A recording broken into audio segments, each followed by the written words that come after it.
કેશોદમાં સગીરા સાથે દુષ્કર્મ આચરનાર શખ્સ વિરુદ્ધ ગુનો નોંધી પોલીસે ઝડપી લીધો.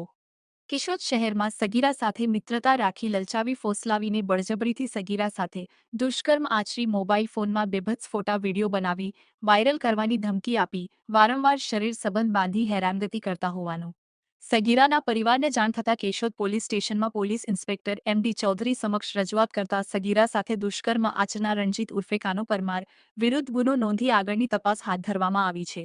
જાણવા મળતી માહિતી મુજબ સગીરાના સંબંધ બાબતે પરિવાર દ્વારા જ્ઞાતિમાં વાતચીત ચલાવતા દુષ્કર્મ આચરનાર શખ્સ ધાક ધમકી આપતો હોય તેમજ સમાજમાં બદનામ કરી મૂકવાનું જણાવતો હોય પરિવાર માનસિક ત્રાસ આપતા હોય ત્યારે પોતાની માલિકીના મકાનને તાળું મારી અન્ય સ્થળે ભાડાના મકાનમાં રહેવા મજબૂર બન્યા છે.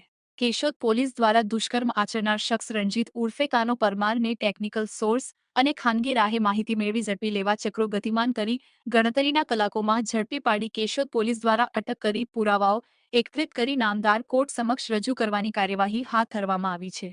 કેશોદ પોલીસ સ્ટેશનમાં અગાઉ દુષ્કર્મ આચરનાર રણજીત ઉર્ફે કાનો પરમાર વિરુદ્ધ પ્રોહિબિશનના ગુના નોંધાવેલ હોવાનું જાણવા મળ્યું છે.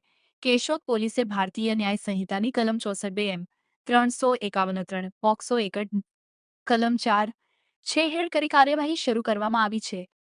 SX24 ન્યૂઝ ગુજરાતી સાથે બ્યુરો રિપોર્ટ.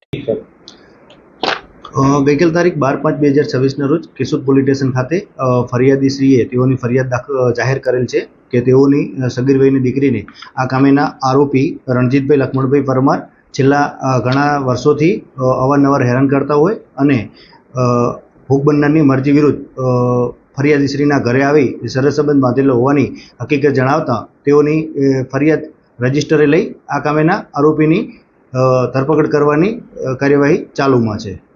આરોપી છે શું કામ ધંધો કરે છે અને અગાઉ કઈ ગુનામાં? આરોપી જે છે એ હાલમાં ઇકો ડ્રાઇવિંગ કરે છે અને અગાઉ તેના ઉપર પ્રોહિબિશનના ગુના દાખલ થયેલા છે.